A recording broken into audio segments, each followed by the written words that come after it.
Dear students, applied dialysis technology unit 1 ബാക്കിയുള്ള portions ആണ് പറയുന്നത്. Monitoring weight gain. നമ്മുടെ സ്ത്രീകൾ പ്രഗ്നൻ്റ് ആകുമ്പോൾ നമുക്കറിയാം അവർ വെയിറ്റ് വെക്കുക എന്നുള്ള കാര്യം അറിയാം.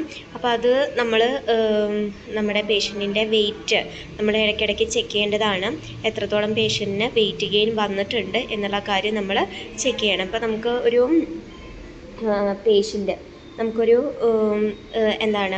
പേഷ്യൻറ്റിൻ്റെ വെയിറ്റ് ഗെയിൻ നമുക്ക് വരുന്നതെന്ന് വെച്ചിട്ടുണ്ടെങ്കിൽ 11.5 മുതൽ 16 കിലോഗ്രാം വരെ നമ്മുടെ ഇപ്പോൾ ഒരു ഐഡിയൽ ബോഡിയിൽ നിന്നുള്ള വെയിറ്റ് നമുക്ക് കൂടാനൊക്കെ ആയിട്ടുള്ള ചാൻസുകളുണ്ട്. Only 1.6 kilogram of this weight gain occur in the first trimester. അതായത് 1.6 കിലോഗ്രാം ഒക്കെ വെയിറ്റ് ഗെയിൻ ആണ് ഫസ്റ്റ് ട്രൈമസ്റ്ററിൽ നമ്മൾ പ്രതീക്ഷിക്കേണ്ടത്.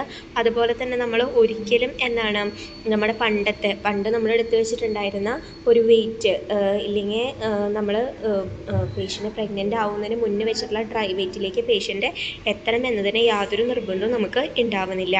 ഇനി ഏർലി പ്രഗ്നൻസി കേസുകളിലൊക്കെ ആണെന്നുവെച്ചിട്ടുണ്ടെങ്കിൽ it may become difficult to dialyse the patient down to her pre-pregnancy dry weight, but the change should be only 0.9 to 2.3 kilogram depending on the pregnancy body mass index.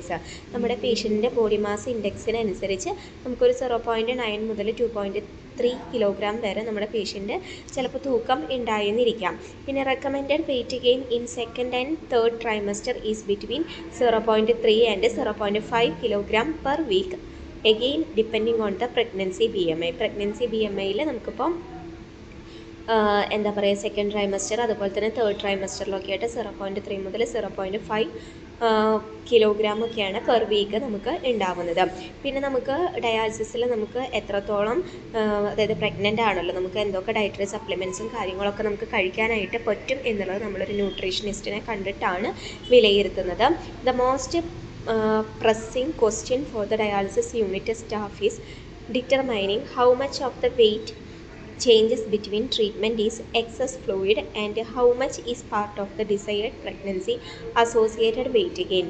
With the daily dialysis, fluid gain between treatment should be small, but the majority of the day-to-day change in weight is still usually fluid. അതായത് ഓരോ ദിവസവും ഉണ്ടാവുന്ന അതായത് നമുക്ക് പേഷ്യൻസിനെ അറിയാം ഒരു ദിവസത്തിൽ നിന്ന് അപ്പുറത്തെ ദിവസത്തേക്ക് കടക്കുമ്പോൾ നമുക്ക് വെയിറ്റ് ഗെയിൻ ഉണ്ടാവില്ല. പക്ഷേ ഓരോ ദിവസവും പേഷ്യൻ്റ് വെയിറ്റ് കൂടിക്കൊണ്ടിരിക്കുക വെച്ചിട്ടുണ്ടെങ്കിൽ എന്തുകൊണ്ടാണ് പ്രഗ്നൻ്റ് ആയതുകൊണ്ടല്ല നമുക്ക് നീര് വെച്ച് വന്നതുകൊണ്ടാണ് അങ്ങനെ സംഭവിക്കുന്നത്.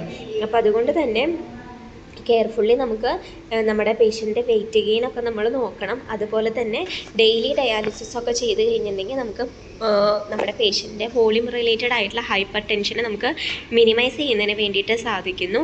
അതുപോലെ തന്നെ if there is any increase in blood pressure, particularly during dialysis, the patient should be evaluated for pre-eclampsia. അതായത് പേഷ്യൻറ്റിന് ഈ ഒരു സന്ദർഭത്തിൽ ബ്ലഡ് പ്രഷറൊക്കെ കൂടുതലായി കഴിഞ്ഞിട്ടുണ്ടെങ്കിൽ പ്രീ എക്ലാംസിയ കണ്ടീഷനിലേക്ക് അതായത് രക്തസമ്മർദ്ദമൊക്കെ കൂടാനൊക്കെ ആയിട്ടുള്ള സാധ്യതകൾ വരുന്നുണ്ട്. നെക്സ്റ്റ് പറയുന്നത് ഹെപ്പാരിനൈസേഷൻ ആണ്. ഹെപ്പാരിൻ എന്ന് പറഞ്ഞാൽ അതൊരു ആൻറ്റിബയോഗുലൻ്റ് ആണ്. അത് നമുക്ക് തരുന്നത് എന്തിനു വേണ്ടിയിട്ടാണ്? ബ്ലഡ് ക്ലോട്ട് ആവാതിരിക്കുന്നതിന് വേണ്ടിയിട്ടാണ്. അപ്പോൾ നമുക്ക് clotting of the extra corporeal circuit or the dialysis access occur frequently during pregnancy. അതായത് നമുക്ക് പ്രഗ്നൻസി സമയത്ത് ഡയാലിസിസ് ചെയ്യുമ്പോൾ നമുക്ക് എക്സ്ട്രാ കോർപ്പോറിയൽ സർക്യൂട്ടിൽ ക്ലോട്ടിംഗ് ഉണ്ടാവുക എന്നുള്ളത് നമുക്ക് ചിലപ്പോൾ സംഭവിക്കാനായിട്ട് സാധ്യതയുള്ള ഒരു കാര്യമാണ്. അപ്പോൾ heparin does not cross the placenta and unless there is vaginal bleeding it is not necessary to lower the dose. അതായത് നമുക്ക് ഹെപ്പാരിൻ നമുക്ക് പ്ലാസൻഡയിലോട്ട് അല്ലെങ്കിൽ പ്ലാസൻഡേനെ ക്രോസ് ചെയ്ത് കഴിഞ്ഞിട്ടുണ്ടെങ്കിൽ നമുക്ക് അവിടെ വജൈനൽ ബ്ലീഡിംഗ് ഒക്കെ ഉണ്ടാവാനൊക്കെ ആയിട്ടുള്ള സാധ്യതകൾ ഉണ്ടെന്നാണ് പറയുന്നത്. നെക്സ്റ്റ് പറയുന്നത് മാനേജ്മെൻറ്റ് ഓഫ് അനീമിയ ആണ്. എങ്ങനെ നമുക്ക് അനീമിയനെ മാനേജ് ചെയ്യാനായിട്ട് സാധിക്കും? അനീമിയ എന്ന് പറയുമ്പോൾ നമുക്ക് നമ്മുടെ പ്രഗ്നൻ്റ് ആയിട്ടുള്ള വുമൺസിൽ പ്രിമേച്വർ ബർത്ത് ഉണ്ടാക്കാനും അതുപോലെ തന്നെ ലോ ബർത്ത് വെയിറ്റ് ഉണ്ടാക്കുന്നതിനൊക്കെ കാരണമാവുന്നുണ്ട്. ഹീമോഗ്ലോബിൻ ലെവലുകൾ കുറയുന്നത് മൂലമാണ് നമുക്ക് ഈ ഒരു അനീമിയ കണ്ടീഷൻസ് ഉണ്ടാവുന്നത്. അപ്പോൾ അതുവഴി നമുക്ക് പലതരത്തിലുള്ള കോംപ്ലിക്കേഷൻസ് ഉണ്ടാവാനായിട്ടുള്ള സാധ്യതകളുണ്ട്. ഡയാലിസിസ് പേഷ്യൻസ് പ്രഗ്നൻ്റ് ആയി കഴിഞ്ഞാൽ യൂഷ്വലി എക്സ്പീരിയൻസ് വേഴ്സണിങ് അനീമിയ. അതായത് നമുക്ക് experience worsening anaemia. Plasma volume increases while red cell mass which increase in normal pregnancy. അതുപോലെ തന്നെ പ്ലാസ്മ വോളിയം എന്ന് പറയുന്നത് ഇൻക്രീസ് ചെയ്യുമ്പോൾ നമുക്ക് എന്ത് സംഭവിക്കും? While red cell mass plasma volume increases increases while red cell mass which increase in normal pregnancy is limited by erythropoietin doses. അപ്പോൾ plasma volume increase ചെയ്യുന്നത് വഴി എറിത്രോപോയിറ്റിൻ ഡോസസ് ലിമിറ്റ് ചെയ്യപ്പെടാനായിട്ടുള്ള സാധ്യതകളുണ്ട്. While target haemoglobin levels four non pregnant dialysis patient have decreased. A target for pregnancy has not been clearly established. അപ്പോൾ നമുക്ക് haemoglobin ലെവലുകൾ നമുക്ക് decrease ചെയ്യാനായിട്ടുള്ള സാധ്യതകളുണ്ട്. ഇങ്ങനെ ഡിക്രീസ് ചെയ്ത് പോയി കഴിഞ്ഞിട്ടുണ്ടെങ്കിൽ നമുക്ക് എന്താണ് ഒരു സാധാരണ ഒരു ലേഡിക്ക് തന്നെ അനീമിയ കണ്ടീഷൻസ് വന്നിട്ടുണ്ടെങ്കിൽ ബുദ്ധിമുട്ടാണ്. അപ്പോൾ നമുക്ക് പ്രഗ്നൻസി സ്റ്റേജും കൂടി ആണെന്നുണ്ടെങ്കിൽ നമുക്ക് കുറേയധികം ബുദ്ധിമുട്ടുകൾ ഉണ്ടാവാനൊക്കെ ആയിട്ടുള്ള സാധ്യതകൾ ഉണ്ട്. നമുക്ക് ടാർജറ്റ് നമുക്ക് ഹീമോഗ്ലോബിൻ ലെവൽ എന്ന് പറയുന്നത് 10 തൊട്ട് 11 ഗ്രാം പെർ ഡെസിലിറ്ററെങ്കിലും വേണം. പിന്നെ വേൾഡ് ഹെൽത്ത് ഓർഗനൈസേഷൻ വഴി നമുക്ക് പ്രഗ്നൻസി ലേഡീസ് അനീമിയ ആണെങ്കിൽ കൂടി അവർക്ക് 11 ഗ്രാം പെർ ഡെസിലിറ്ററെങ്കിലും അല്ലെങ്കിൽ അതിന് തൊട്ട് താഴെ എന്ന് പറഞ്ഞ രീതിയിലെങ്കിലും അവർക്ക് എന്തുണ്ടായിരിക്കണം, ഹീമോഗ്ലോബിൻ ലെവൽസ് ഉണ്ടായിരിക്കണം. നെക്സ്റ്റ് പറയുന്നത് എറിത്രോപോയിസിസ് സ്റ്റിമുലേറ്റിംഗ് ഏജൻസ് ESAനെ കുറിച്ചിട്ടാണ് പറയുന്നത്. അതായത് എറിത്രോപോയിസിസ് എന്ന് പറഞ്ഞിട്ടുണ്ടെങ്കിൽ നമുക്ക് റെഡ് ബ്ലഡ് സെൽ ഉണ്ടാകുന്ന കണ്ടീഷനെയാണ് എറിത്രോപോയിസിസ് എന്ന് പറയുന്നത്. അതിനെ സ്റ്റിമുലേറ്റ് ചെയ്യുന്ന ഏജൻസ് എന്ന് പറയുമ്പോൾ നമുക്ക് ബ്ലഡ് സെല്ലുകൾ ഉണ്ടാകുന്നതിന് പ്രൊമോട്ട് ചെയ്യുന്ന ഏജൻറ്റുകളെ കുറിച്ചിട്ടാണ് പറയുന്നത്. അപ്പോൾ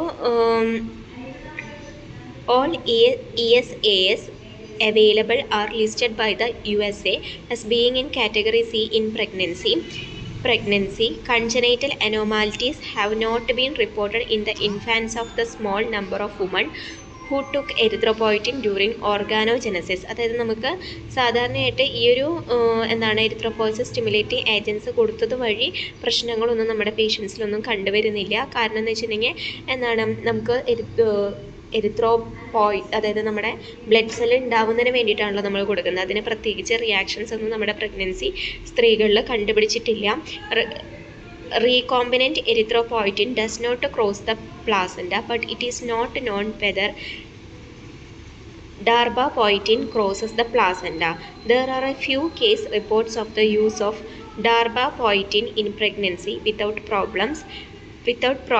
Erythropoietin has been associated with hypertension in non-pregnant patients, but it is difficult to determine that factor influence hypertension during pregnancy. നമുക്ക് എറിത്രോപോയിറ്റിൻ എന്ന് പറയുമ്പോൾ നമുക്കത് ഹൈപ്പർടെൻഷനുമായിട്ട് ഹൈപ്പർ ടെൻഷൻ ഉണ്ടാക്കുന്നതിന് വേണ്ടിയിട്ട് നോൺ പ്രഗ്നൻറ്റ് പേഷ്യൻസിൽ കാരണമാവുന്നുണ്ട്.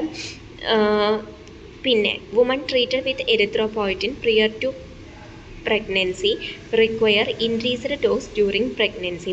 ഇപ്പോൾ നമുക്ക് വുമൺ ട്രീറ്റഡ് വിത്ത് എറിത്രോപോയിറ്റിന് വേണ്ടിയിട്ട് നമ്മൾ ട്രീറ്റ്മെൻറ്റുകൾ എടുക്കുന്നുണ്ടെന്ന് വെച്ചിട്ടുണ്ടെങ്കിൽ അതായത് നമുക്ക് നമ്മുടെ പ്രഗ്നൻസി പേഷ്യൻറ്റിൽ ഈ ഒരു സ്റ്റിമുലേഷൻസ് ഒക്കെ കൊടുക്കുന്നത് ഇൻക്രീസ് ചെയ്യേണ്ട ആവശ്യകതയുണ്ട്. The haematocrit has usually dropped by the time pregnancy is recognized. The recommended increase in the dose of erythropoietin by 25% until the target hemoglobin is reached. അതായത് നമുക്ക് ഡോസ് കൊടുത്ത് കഴിഞ്ഞിട്ട് ഒരു 25% കൂടണം, ഇല്ലെങ്കിൽ നമ്മൾ ടാർഗറ്റ് ചെയ്യുന്ന ഹീമോഗ്ലോബിൻ്റെ ലെവലുകൾ വരെ എത്തുന്നത് വരെയെങ്കിലും നമ്മൾ ഈ മെഡിസിൻസ് കണ്ടിന്യൂ ചെയ്യേണ്ടതാണ്.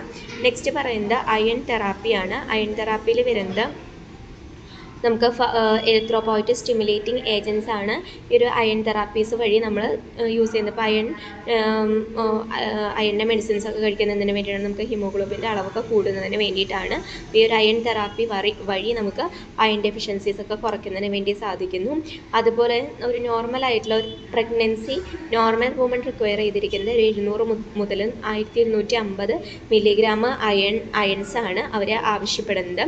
പിന്നെ daily haemodialysis increase iron losses over the usual amounts. അപ്പോൾ നമുക്ക് ഈ മെഡിസിൻസ് കഴിക്കും നമ്മൾ ഡെയിലി ഹീമോഡയാലിസിസ് ചെയ്യുന്നവരുമാണെങ്കിൽ അവരിൽ അയൺ ലോസസ് നടക്കാനായിട്ടുള്ള ചാൻസസ് ഉണ്ട്. പിന്നെ വരുന്നത് we have found an increase in iron requirement during pregnancy and have given intravenous iron, but because of the high rate of transfer to the fetus especially after 13 weeks gestation. അതായത് നമ്മൾ ഇതല്ലെന്ന് വെച്ചിട്ടുണ്ടെങ്കിൽ intravenous ആയിട്ട് നമുക്ക് പേഷ്യൻറ്റിന് iron കൊടുക്കാം. പിന്നെ ഈ ഒരു iron എന്ന് പറയുന്നത് നമുക്കൊരു 30 വീക്സ് ഒക്കെ ജസ്റ്റേഷൻ പീരീഡിലൊക്കെയാണ് നമ്മൾ പേഷ്യൻറ്റിന് കൊടുക്കുന്നത്. We limit individual doses to 62.5 milligram. The FDA has labeled ferric gluconate and iron sucrose category B risk for pregnancy.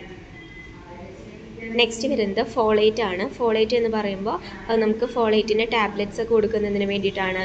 Normal pregnant വുമൻസിൽ നമ്മൾ കൊടുക്കുന്നതാണ്.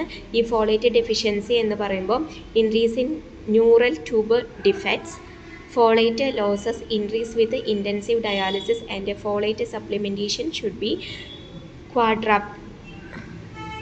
quadrupled.